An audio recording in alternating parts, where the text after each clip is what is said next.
আপোনাৰ ঘৰত তুলসী আছেনে? আপোনাৰ ঘৰৰ চৌহদত থকা তুলসী ভেটিটোত আপুনি চাকি জ্বলায় নেকি? তুলসী ভেটিটোত আপুনি জল অৰ্পণ কৰে নেকি? ভেটিটোত থকা তুলসীজোপাত এটা বিশেষ বস্তু বান্ধি দিলেই আপোনাৰ হাতলৈ ধন অহাৰ সকলো পথ মুকলি হৈ যাব। আপোনাৰ হাতত ধন ৰ'ব আৰু আপোনাৰ হাতলৈ ধন আগতকৈ আৰু বেছিকৈ আহিব। সেইবাবে এই ভিডিঅ'টো সকলোৰে বাবে অতি গুৰুত্বপূৰ্ণ। ভিডিঅ'টো শেষ পৰ্যন্ত চাই যাব। নমস্কাৰ প্ৰিয় দৰ্শক, আন এটা আধ্যাত্মিক তথা মহত্বপূৰ্ণ ভিডিঅ'লৈ আপোনাক আন্তৰিক স্বাগতম জনাইছোঁ।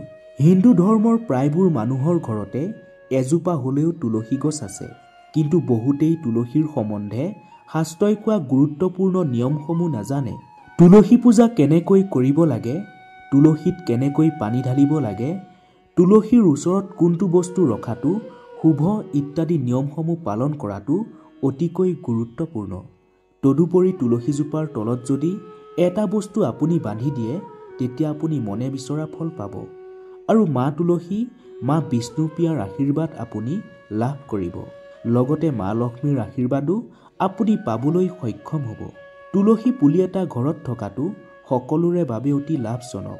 পুৰাণৰ মতে তুলসীত লক্ষ্মীয়ে বাস কৰে আৰু নিয়মিতভাৱে তুলসী পূজা কৰে, তেন্তে আপুনি শুভ ফল নিশ্চয় লাভ কৰিব।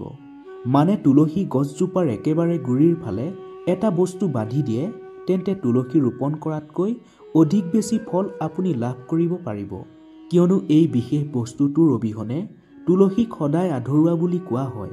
এই বিশেষ বস্তুভাগে তুলসীক সম্পূৰ্ণ কৰি তোলে। সেইবাবে শাস্ত্ৰই ইয়াক অধিক গুৰুত্বপূৰ্ণ বুলি অভিহিত কৰিছে।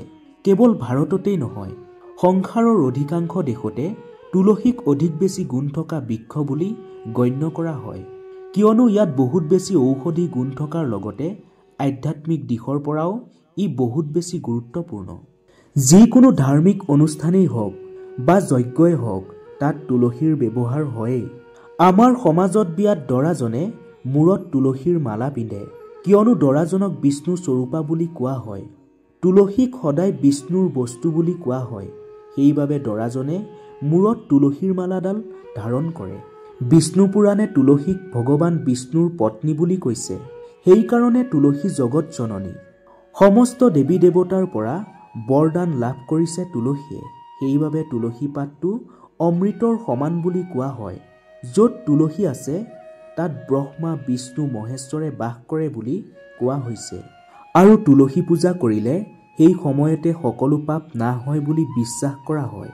যেনেকৈ সূৰ্য উদয়ৰ লগে লগে সকলো অন্ধকাৰ দূৰ হৈ যায়, ঠিক সেইদৰেই তুলসীৰো একেই শক্তি আছে।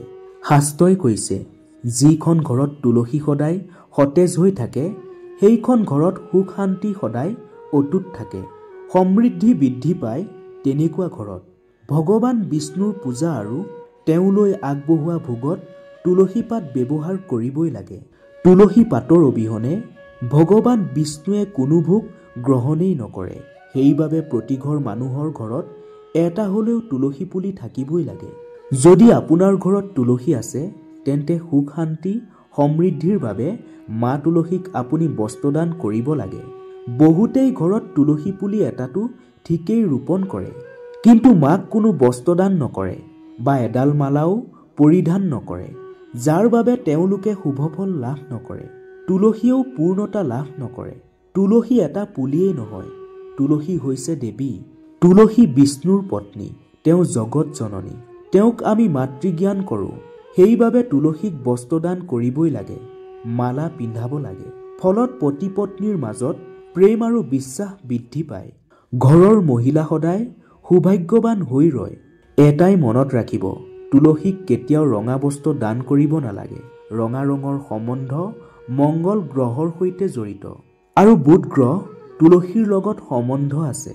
মংগল বুধ ইটোৱে সিটোৰ বাবে অনুকূল নহয়। বুধৰ অনুকূল গ্ৰহ হৈছে শুক্ৰ আৰু শনি। সেইবাবে তুলসীক কেতিয়াও ৰঙা বস্ত্ৰ দান কৰিব নালাগে। তুলসীক সদায় হালধীয়া, সেউজীয়া অৰ্থাৎ ভাটৌ ৰং বা নীলা ৰঙৰ বস্ত্ৰহে দান কৰিব লাগে। কিছুমানে কি কৰে জানে? এই ৰঙা ৰঙৰ ফটা কাপোৰ তুলসী জোপাত বান্ধি দিয়ে। এনেকুৱা একেবাৰে কৰিব নালাগে। এইখিনি মুঠেও শুভ বুলি ধৰা নহয়। সেইবাবে তুলসী গছত সদায় নতুন কাপোৰ বান্ধিব লাগে।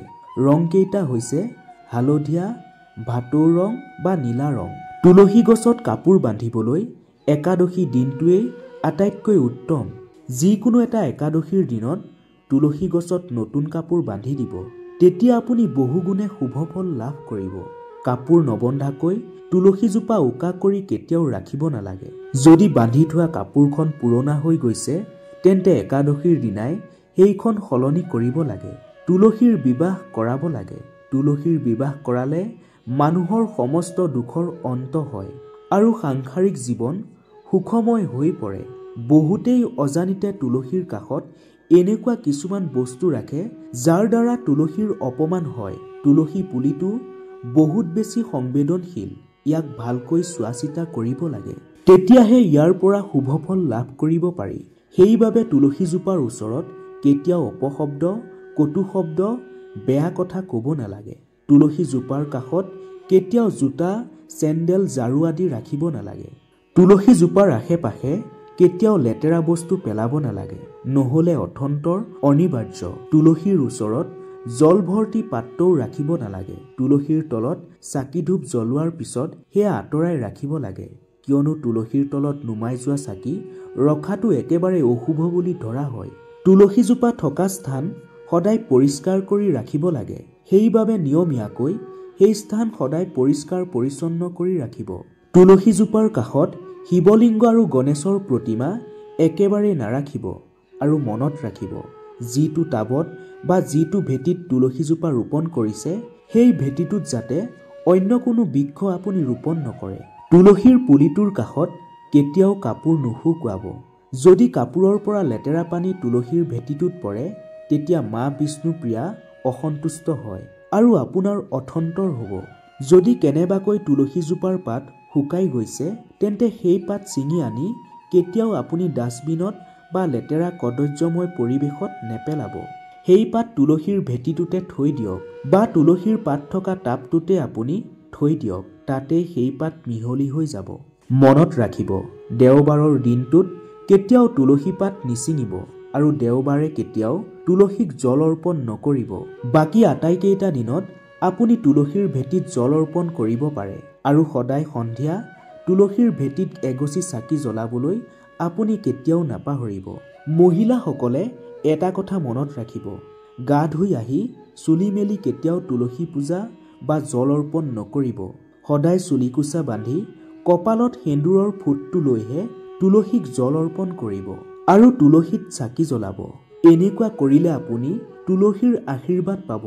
ঘৰত যেতিয়া আপুনি তুলসী পুলি এটা ৰোপণ কৰিব তেতিয়া এটাই মনত ৰাখিব, যাতে আপুনি তুলসীৰ ভেটিটো বনাওঁতে তাত এটাও লেতেৰা পৰিৱেশত থকা মাটি প্ৰয়োগ নহয়। তুলসীৰ পুলিটো কেতিয়াও আপুনি লেতেৰা স্থানত নলগাব।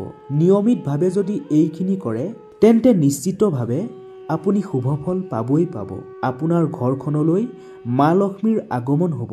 ভগৱান নাৰায়ণে আপোনাক আশীৰ্বাদ প্ৰদান কৰিব আৰু ভগৱান নাৰায়ণৰ আশীৰ্বাদ যদি আপুনি লাভ কৰিব পাৰে তেন্তে জীৱনত কোনোদিন কোনো সমস্যাই আপোনাক কেতিয়াও ক্ষতি কৰিব নোৱাৰে। প্ৰিয় দৰ্শক, আশা কৰোঁ আজিৰ কথাখিনিয়ে অনাগত সময়ত মা তুলসীৰ আশীৰ্বাদ লাভ কৰাত আপোনাক যথেষ্ট উপকৃত কৰিব।